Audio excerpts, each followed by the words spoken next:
আসসালামু আলাইকুম, welcome to my channel Sultana সমেট কিচেন। আজ আমি আপনাদের সাথে শেয়ার করছি ইয়ামি স্বাদের রসমালাই কেক।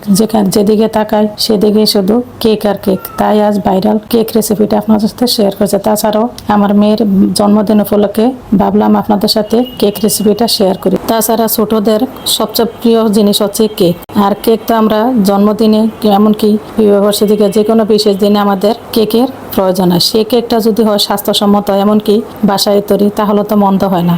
বাইরে থেকে অস্বাস্থ্যকর পরিবেশে চড়া দামে কেক না কিনে আমার এই রেসিপিটা ফলো করে পরিবার পরিজনকে বিশেষ দিনে গিফট হিসেবে উপহার দেন রসমালাই কেক। চলুন যাওয়া যাক আমার কিচেনে। রসমালাই কেক বানানোর জন্য প্রথমে আমাদের লাগবে 1 কাপ ময়দা। আপনি চাইলে আটা দিয়েও করতে পারবেন, কিন্তু কেকটা ময়েস্ট হবে না। এখন দিয়ে দিচ্ছি আমি 1/4 টিস্পুন লবণ। এখন দিয়ে দিচ্ছি বেকিং পাউডার 1 টিস্পুন। আপনারা চাইলে বেকিং সোডাও দিতে পারেন, কিন্তু আমি আজকে বেকিং সোডা দিব না। আমি এখন ভালোভাবে একটা চালনিতে চেলে নিচ্ছি। শুকনো উপকরণগুলো অবশ্যই চেলে নিতে হবে। এখন আমি মিক্স করে নিচ্ছি।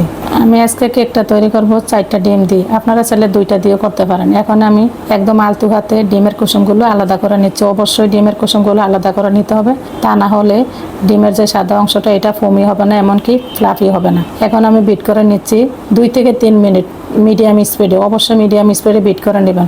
এখন আমি এখানে চিনি দিয়ে দিচ্ছি, সাদা চিনি 1/2 কাপ। যেহেতু এটা রসমালাই কেক অনেক মিষ্টি হবে, সেই জন্য আমি এখানে 1/2 কাপ চিনি দিয়ে আমি আস্তে আস্তে চিনিগুলো অ্যাড করে নিচ্ছি। দেখুন ডিমের সাদা অংশটা কত ফুমি হয়েছে, ফ্লাফি হয়েছে। এখন আমি ডিমের কুসুমগুলো দিয়ে আবারও ভালোভাবে মিক্স করে নিচ্ছি। এই পর্যায়ে শুধু মিক্স করে নেবেন, আমাদের কিন্তু ফোমটা তৈরি হয়ে গেছে। এখন আমি দিয়ে দিচ্ছি কুকিং অয়েল 1/2 কাপ। তেলটা আপনার এর চেয়ে পরিমাণটা কম দিলে আপনার কেকটা স্পঞ্জ হবে না, এমনকি ময়েস্ট হবে না। আমার বিট করা অলরেডি হয়ে গেছে। দেখুন আমার মিশ্রণের অবস্থা। এখন আমি শুকনো উপকরণগুলো 2 ভাগে অ্যাড করে ভালোভাবে মিক্স করে নিচ্ছি। অবশ্যই 2 ভাগে মিক্স করবেন। আস্তে আস্তে এরকম একটা হুইস্ক দিয়ে অথবা স্প্যাচুলার দিয়ে মিক্স করে নেবেন আলতু হাতে। আস্তে আস্তে মিক্স না করলে কি হবে, ডিমের যে ফোমটা এটা নষ্ট হয়ে যাবে। ফোমিটা নষ্ট হয়ে গেলে কেকটা আমাদের বেক করলে শক্ত হয়ে যাবে। এই জন্য আপনারা অবশ্যই সতর্কতার সাথে আপনারা মিক্স করবেন। একই দিকে ঘুরিয়ে ঘুরিয়ে মিক্স করবেন। দেখুন আমার মিক্স করা অলরেডি হয়ে গেছে। এখন আমি এখানে দিয়ে দিচ্ছি ভ্যানিলা এসেন্স 1 টিস্পুন। এখন আমি হুইস্ক দিয়ে ভালোভাবে মিক্স করে নিচ্ছি। আর আমার এখানে একটু আমি 3 drop yellow food colour use করছি, যেহেতু এটা আমাদের রসমালাই কেক, এই জন্য কালারটা যাতে ভালো আসে। 7x7 ইঞ্চি আমি একটা মোল্ড নিয়েছি ননস্টিকের। আপনারা চাইলে ননস্টিকের না থাকলে অ্যালুমিনিয়ামের মোল্ড দিয়ে তৈরি করতে পারবেন, কিন্তু আমি এখানে একটা বেকিং পেপার তেল ব্রাশ করে ভালোভাবে নিচে দিয়ে দিচ্ছি। অবশ্যই কাজটা করবেন। এখন আমি যে মিশ্রণটা কেকের ব্যাটারটা আমি ঢেলে আমি কাঁটা চামচ দিয়ে ভালোভাবে উপরে দিয়ে একটু ভালোভাবে নেড়ে নিচ্ছি, যাতে ভিতরের বাতাসটা বের হয়ে যায়। এখন আমি হাতে ট্যাপ করে নিচ্ছি। অবশ্যই ট্যাপ করে নেবেন। আজকে আমি কেকটা বেক করবো ওভেনে। আমি 10 মিনিট প্রি হিট করে নিয়েছি। এখন আমি ওভেনে বেক করে নিব 170 ডিগ্রি সেলসিয়াসে 30 থেকে সর্বোচ্চ 35 মিনিট। আর চুলায় বেক করে নিলে আপনার 40 থেকে 50 মিনিট লাগবে লো হিটে। কেকটা আমার বেক হয়ে গেছে। এখানে আমি একদম ঠান্ডা বরফ ঠান্ডা হুইপ ক্রিম নিয়েছি 1.5 কাপ। আমি ততক্ষণ পর্যন্ত বিট করে নিব যতক্ষণ পর্যন্ত স্টিপ না হয়। এখন আমি দিয়ে দিচ্ছি ক্রিম চিজ। এটা আমার হোমমেড ক্রিম চিজ। এই রেসিপিটা চাইলে আপনারা আমার ইউটিউব চ্যানেলে, ফেসবুক পেজে দেওয়া আছে, দেখে নিতে পারেন। আর ক্রিম চিজ না থাকলে স্কিপ করতে পারেন। এখন আমি ইয়েলো ফুড কালার দিয়ে দিচ্ছি 6 ড্রপ। বেশি কালার করতে হবে না, যেহেতু আমরা ঘরেই খাবো, এই জন্য বেশি কালার দেই না। কালারটা অ্যাভয়েড করাই ভালো। এখন আমি ভালোভাবে আবার আমার কিন্তু বিট করা হয়ে গেছে। এখন আমি মিক্স করে নিচ্ছি কালারটা। আমি আবারও বলছি মিডিয়াম স্পিডে দিয়ে বিট করবেন, তারপর পরবর্তীতে কিছু সময় হাই স্পিডে দিয়ে বিট করবেন, তাহলে আপনাদের ক্রিমটা ভালোভাবে স্টিফ হবে। দেখুন আমার ক্রিম স্টিফ হয়ে গেছে।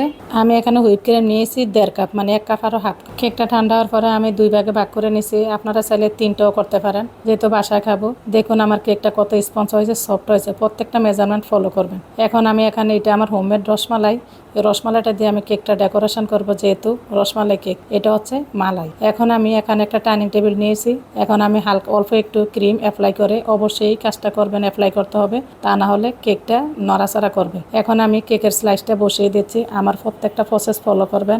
এখন আমি আপনারা চাইলে স্পুন দিয়েও ব্রাশ করে অথবা বোতলের মাধ্যমে স্প্রে করে দিতে পারেন। বসিয়ে আমি এখানে মালাইটা অ্যাপ্লাই করে দিচ্ছি একটা ব্রাশ দিয়ে অ্যাপ্লাই করলে একদম সমানভাবে সিরামটা ভালোভাবে ঢুকে। এখন আমি ক্রিমটা ভালোভাবে অ্যাপ্লাই করে দিচ্ছি। দেখুন আমার প্রত্যেকটা স্টেপ ফলো করবেন। ক্রিমটা অ্যাপ্লাইয়ের ক্ষেত্রে অবশ্যই একটা প্লেট নাইফ লাগবে, কারণ এই প্লেট নাইফটা ছাড়া আপনারা ফিনিশিংটা আনতে পারবেন না, অনেক কষ্ট হবে অন্য কিছু দিয়ে করলে। এখন আমার একটা ফাট ক্রিম লাগানো হয়ে গেছে। এখন আমি রসমালাইয়ের মিষ্টিগুলো আমি দিয়ে দিচ্ছি, তবে রসমালাইগুলো আমি একদম স্লাইস করে কেটে নিয়েছি।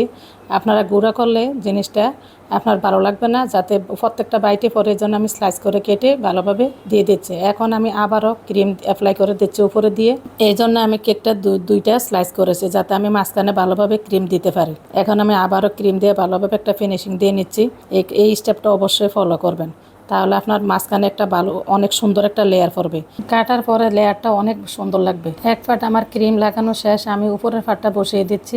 এই কেকের লেয়ারটা কিন্তু আমার নিচের লেয়ারটা উপরে দিয়েছে, অবশ্যই নিচের লেয়ারটা উপরে দিবেন, তাহলে কেকের উপরে ফিনিশিংটা সুন্দর হবে। এখন আমি আবারও ব্রাশ দিয়ে ভালোভাবে মালাইগুলো অ্যাপ্লাই করে দিচ্ছি। মালাইটা ভালোভাবে অ্যাপ্লাই করতে হবে, তা না হলে আমাদের কেকটা সফট হবে না। এখন আমি আবারও ক্রিমের লেয়ারটা দিয়ে আমি এটা ভালোভাবে ক্রাম কোট করে নিব। কেক ডেকোরেশনের ক্ষেত্রে অবশ্যই ক্রাম কোট করতে হবে, তা না হলে আপনার কেকের যে ক্রামসগুলো এগুলো বের হয়ে আসবে ফাইনাল ফিনিশিং দেওয়ার ক্ষেত্রে। একসাথে কখনো ফাইনাল ফিনিশিং দিতে যাবেন না। আমার ক্রামস কোট করা হয়ে গেছে, এটা আমি ফ্রিজে রাখবো মিনিমাম আধা ঘন্টা। অবশ্যই আধা ঘন্টা রাখবেন, তাহলে ক্রিমগুলো সেট হয়। আমি একটা নজল দিয়ে পাইপিং ব্যাগের মাধ্যমে আমি একদম সাইডগুলো ভালোভাবে এভাবে ফাইনাল ফিনিশিংটা দিয়ে নিচ্ছি। অবশ্যই এভাবে দিয়ে নিতে হবে, তা না হলে সাইডের যে ফিনিশিংটা ভালোভাবে আসবে না। সাইডের ফিনিশিংটা হলে তারপর উপরে ফিনিশিংটা দিতে যাবেন। এখন আমার সাইডের ফিনিশিংটা আমি দিয়ে নিচ্ছি প্লেট নাইফের সাহায্যে। দেখুন, অবশ্যই প্রসেসটা ফলো করবেন, প্রত্যেকটা স্টেপ দেখিয়েছি।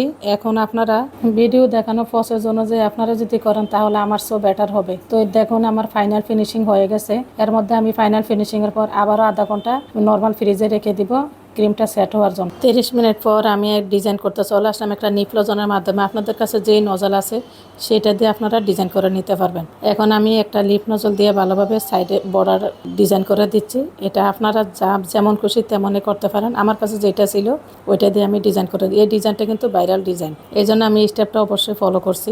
এখন আমার পুরাটা হয়ে গেছে। আমি নিচের অংশ সেম ডিজাইন করেছি। এখন আমি একটা 1M নজল দিয়ে আমি গোলাপের পাপড়িগুলো তৈরি করে নিচ্ছি, যাতে আমি রসমালাইটা বসাতে পারি। এখন আমি রসমালাইয়ের অংশটা কেটে উপরের অংশটা বসিয়ে দিচ্ছি। এইভাবে আমি সবগুলো গোলাপের পাপড়ির উপরে আর রসমালাইগুলো বসিয়ে দিচ্ছি। অবশ্যই সাবধানতার সাথে রসমালাইগুলো বসাবেন, তা না হলে গোলাপের পাপড়িগুলো আপনার নষ্ট হয়ে যাবে, কেকটাও নষ্ট হবে। সো ফ্রেন্ডস, আমার আজকের এই রসমালাই কেকের রেসিপিটা কেমন হয়েছে, এমনকি ডেকোরেশনটা কেমন হয়েছে অবশ্যই কমেন্ট করে জানাবেন। যেহেতু আমার মেয়ের বার্থডে কেক, এখানে আমি হ্যাপি বার্থডে লিখছি, এমনকি আমার মেয়ের নামটাও লিখে দিয়েছি। হ্যাপি বার্থডের যে নাম অক্ষরগুলো সেগুলো আমি এবিসি টপার দিয়ে আমি ডার্ক চকলেট দিয়ে ভালোভাবে তৈরি করে আমি ফ্রিজে 20 মিনিট রাখার পরে আমি নামগুলো বসিয়ে দিয়েছি। এখন আমি পুরো কেকটাই স্লাইস করে কেটে দেখিয়ে দিচ্ছি আমার কেকের ভিতরটা কত সুন্দর হয়েছে। মাশাআল্লাহ, দেখুন কেকের ভিতরটা কত সুন্দরভাবে একটা লেয়ার পড়েছে ক্রিমের। দেখুন কত সুন্দর হয়েছে। বিশ্বাস করুন, রসমালাই কেক যে এত মজার হয় আগে জানতাম না, নিজে তৈরি না করলে। তা আমার রেসিপিটা ভালো লাগলে অবশ্যই লাইক কমেন্ট শেয়ার করে দিবেন। আর নতুন নতুন রেসিপি পেতে, এমনকি আপডেট রেসিপি পেতে আমার চ্যানেলটা অবশ্যই সাবস্ক্রাইব করে ফলো দিয়ে সাথেই থাকবেন। আবার দেখা হবে নতুন কোনো রেসিপিতে। আল্লাহ হাফেজ।